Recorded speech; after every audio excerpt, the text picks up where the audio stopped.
السلام علیکم ورحمۃ اللہ وبرکاتہ۔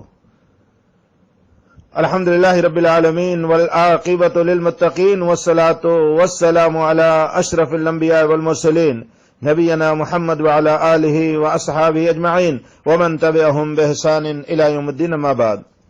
میرے محترم معظم دینی ملی بھائیوں، دوستوں اور ساتھیوں، موضوع ہے عشر ذی الحجہ میں بجا لانے والے مستحب اعمال۔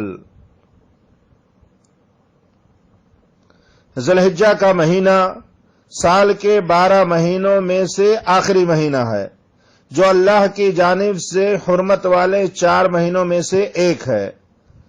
ذی الحجہ کے ابتدائی 10 دن سال بھر کے تمام دنوں میں ایک منفرد مقام رکھتے ہیں۔ پیارے حبیب صلی اللہ علیہ وسلم نے فرمایا ہے، افضل ایام الدنیا ایام العشر، دنیا کے تمام ایام میں سب سے افضل ذی الحجہ کے 10 دن ہیں، اور فضیلت و برکات کے لحاظ سے سال کے تمام دنوں میں سب سے زیادہ اہمیت کے حامل یہ 10 دن ہیں۔ اللہ کے رسول صلی اللہ علیہ وسلم نے بیان فرمایا، ما من ایام العمل الصالح فیہا احب الی اللہ من هذه الایام، یعنی ایام العشر۔ حضرت عبداللہ ابن عباس رضی اللہ تعالیٰ عنہما سے روایت ہے کہ نبی کریم صلی اللہ علیہ وسلم نے ارشاد فرمایا، ما من ایام، کوئی بھی ایام ایسے نہیں ہے کہ جن میں کیا ہوا نیک عمل اللہ رب العالمین کو ان ایام میں کیے ہوئے عمل سے زیادہ پسندیدہ ہو، یعنی ذی الحجہ کے 10 دن میں۔ تو اللہ رب العالمین ان 10 دنوں میں کیے جانے والے نیک اعمال سے بڑی محبت رکھتے ہیں۔ اللہ رب العالمین کو ان 10 دنوں کے اندر کیا ہوا عمل بہت ہی محبوب اور پسندیدہ ہے۔ یہ 10 دن بھرپور نیکیاں کرنے اور اللہ کے یہاں بلند مقام و درجات حاصل کرنے اور برائیوں اور نافرمانیوں سے اجتناب کرنے اور مختلف انواع اقسام کی نیکیاں انجام دینے والے پیارے دن ہیں۔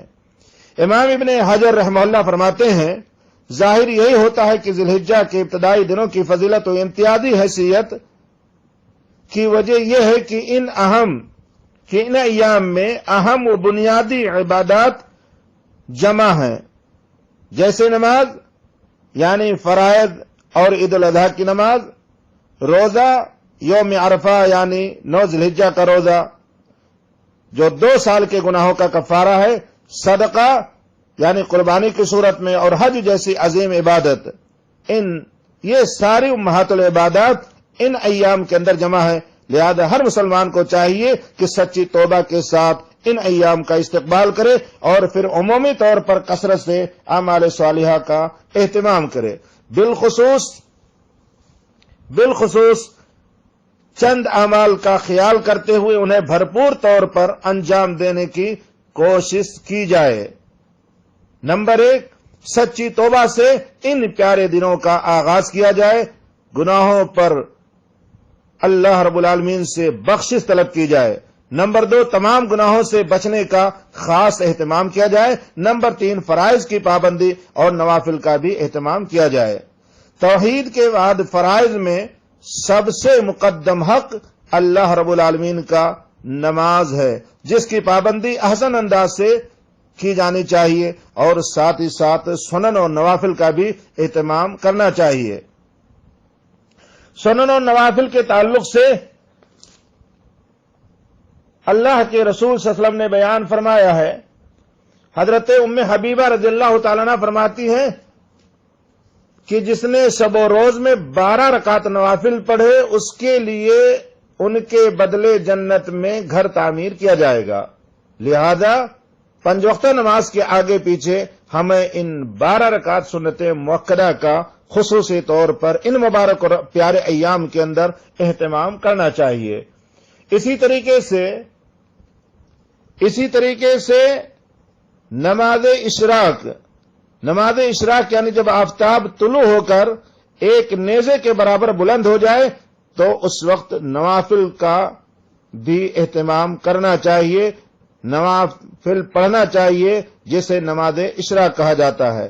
اس سلسلے میں اللہ کے رسول کا پیارا فرمان ہے کہ جس نے فجر کی نماز با جماعت ادا کی اور اپنی جگہ پر بیٹھ کر کے اللہ کا ذکر کرتا رہا یہاں تک کہ سورج طلوع ہوا اور سورج طلوع ہونے کے بعد 2 رکعت ادا کر لیا تو اسے مکمل حج اور عمرے کا ثواب لکھا جاتا ہے۔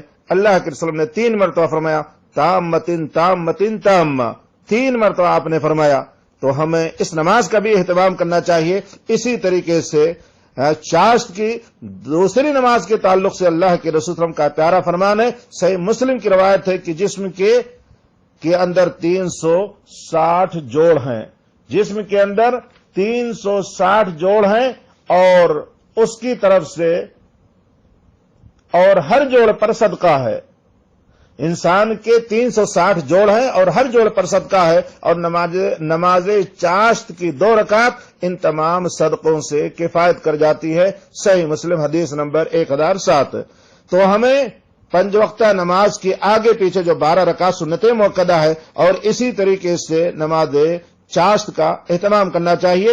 اسی طریقے سے ان مبارک اور پیارے ایام کے اندر ہمیں روزوں کا اہتمام کرنا چاہیے، بالخصوص 9 ذی الحجہ عرفہ کا روزہ، جس کے بارے میں اللہ کے رسول صلی اللہ علیہ وسلم نے بیان فرمایا ہے کہ عرفہ کا روزہ رکھنا مجھے امید ہے کہ اللہ 1 سال گزشتہ اور 1 سال آئندہ کے گناہوں کا کفارہ بنا دے گا۔ اسی طریقے سے 1 سے لے کر کے 8 تک بھی روزوں کا اہتمام کرنا چاہیے، کیونکہ روزہ ایک ایسا عمل ہے جس کو اللہ رب العالمین نے اپنے لیے منتخب کر لیا ہے۔ اللہ رب العالمین نے فرمایا الصوم لی وانا اجزی بہ، روزہ بندہ میرے لیے رکھتا ہے لہذا میں ہی اس کا بدلہ دوں گا۔ لہذا ہمیں ان 10 دنوں کے اندر کثرت کے ساتھ یعنی 1 تاریخ سے لے کر کے 8 تک روزہ رکھنے کا اہتمام کرنا چاہیے۔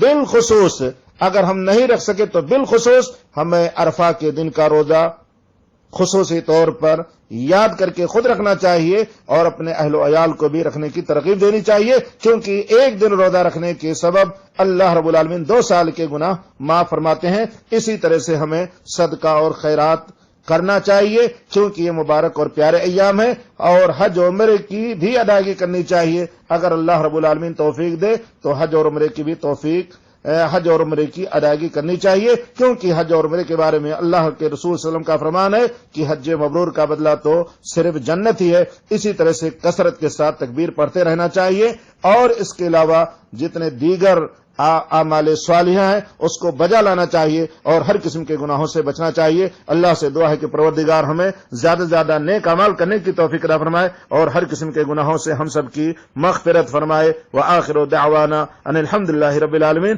سبحانک اللہم وبحمدک، اشہد ان لا الہ الا انت، استغفرک واتوب الیک۔